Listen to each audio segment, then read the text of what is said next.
The small figure was a splash of violet against the gray dust, waving frantic, multi-jointed arms. The human survey team's rover slowed to a halt, its electric motors humming down into silence. The lead geologist, a woman with weathered features and calm eyes, was the first to step out, her boots crunching on the barren regolith. "Please, human, help. My mother is stuck." The alien boy pleaded. His voice was a high, fluting warble, translated seamlessly by the cum unit on his belt. He was barely taller than her waist, with large, luminous eyes that dominated his delicate, chitinous face. He pointed a trembling limb toward a nearby rock formation, a jagged outcrop of brittle, sedimentary layers. The team's security officer, a broad-shouldered man, moved forward, his hand resting lightly on the non-lethal pulse inducer at his hip. His gaze swept the stark landscape. Could be a trap. Atmospheres thin, but breathable. Structures could be unstable.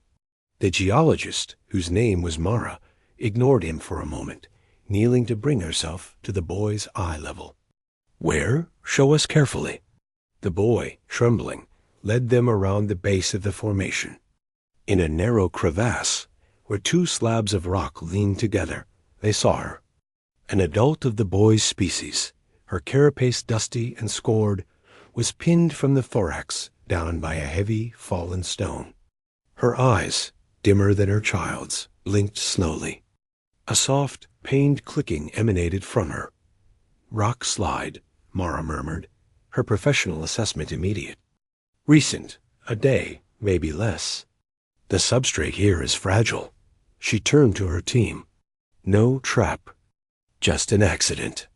The security officer, Kale, relaxed his stance but remained vigilant. The third member, the engineer, a young man named Lin, was already scanning the rock with his tablet. "The main slab is about 800 kilos. The surrounding matrix is crumbling. If we try to lift it directly, we could bring the whole shelf down on both of them." The alien boy clutched at Mara's sleeve with delicate claws. "The gatherers left us. She told me to run, and then the mountain sighed and fell. I could not pull her free." Mara placed a gentle hand over his. "We will get her out. I promise." She looked at her team. "Ideas?" Lin pointed his scanner upward. "We can't lift from the top, but look at the fracture lines. We can drill anchor points here and here."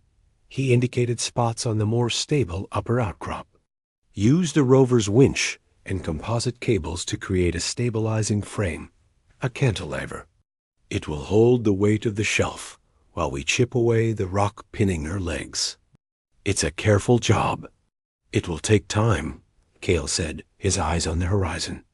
"We are on a schedule. The contact protocols with the local governing body are specific. No unsanctioned interaction." Mara looked from the trapped mother to her desperate child. The protocols were clear, born from centuries of tragic misunderstandings. But so was the situation. The governing body is 5,000 kilometers away.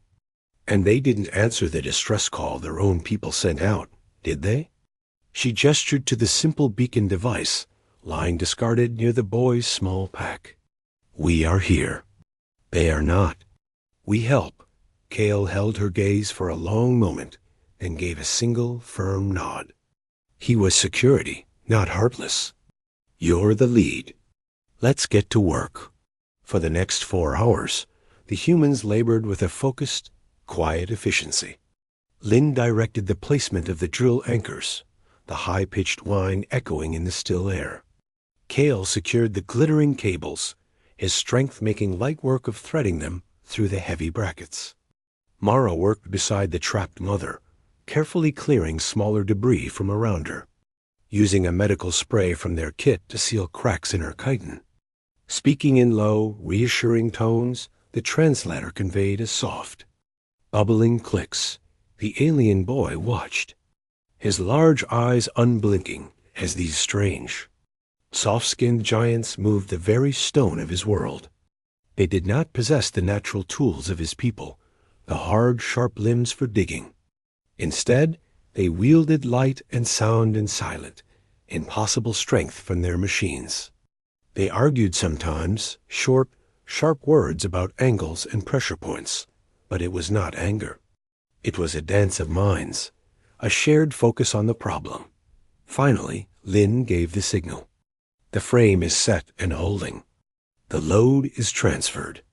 Kale, you can begin on the main block now. Millimeter by millimeter. Kale took a small, precise laser cutter. Instead of aiming at the large rock, he began to score a grid into its side, going to fracture it in place. Less vibration. The light, a searing blue, traced lines with surgical accuracy. After several minutes, he switched to a small pneumatic hammer and a slender wedge. With careful, measured taps, a miracle happened. The massive stone, under the precise guidance of human engineering, began to split along the scored lines, breaking into manageable segments that Kale and Lin could heave away. The mother let out a sudden, fluting cry as the final piece of rock was lifted from her lower limbs. Mara was there instantly, scanner in hand. Legs are crushed. Multiple fractures in the Lin casings, but no major fluid leakage. She's stable. She looked at the boy. She will need time and care to heal, but she will live. The boy scrambled to his mother's side, trilling softly. The mother lifted a weary limb and touched her child's face, then turned her gaze to the humans. Her voice was weak, but clear through the translator. You reshaped the stone. For us, we had the right tools, Mara said simply, packing her medical kit. No, the mother clicked softly. The gatherers had tools. They left. You had a choice. The humans fell silent. It was the unspoken truth of their species, the one that followed them across the stars, often misunderstood, sometimes feared. Humanity's first impulse, before curiosity, before caution, was often to reach out a hand. It was a reflex that had caused disasters, but had also built bridges across the void.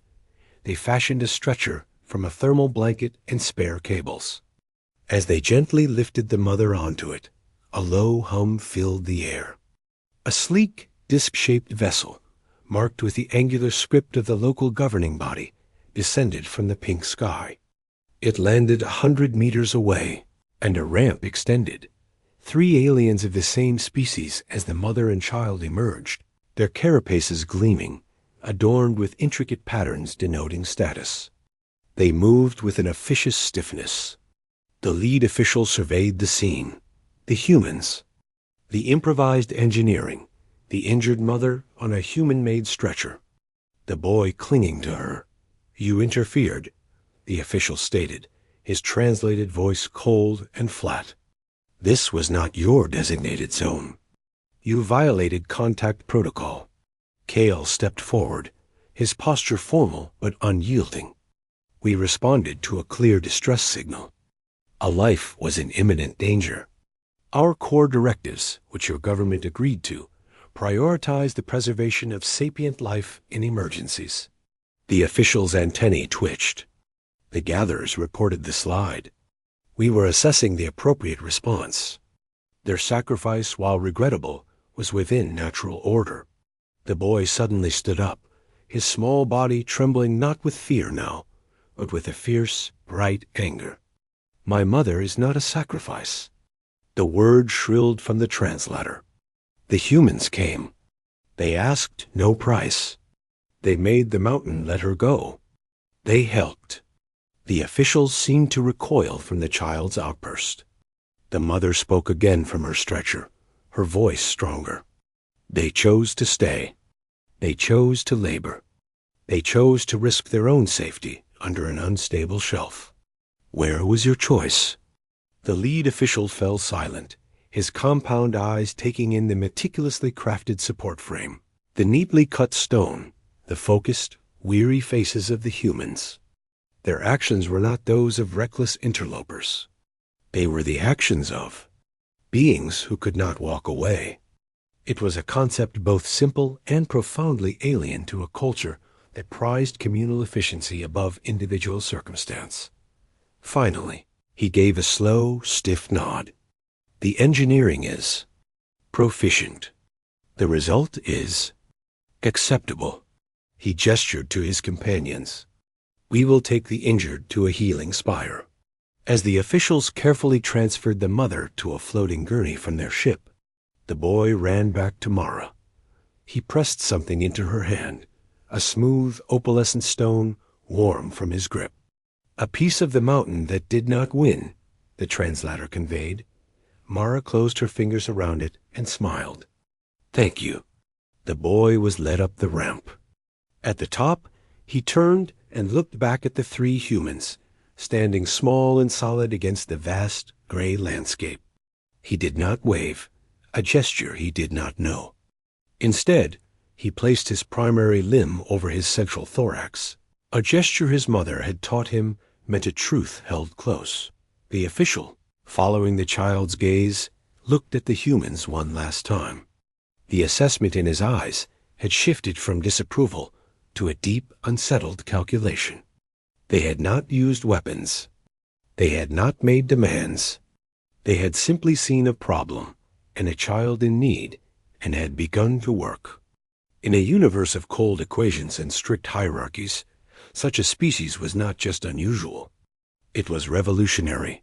The ship hummed, lifted, and vanished into the sky.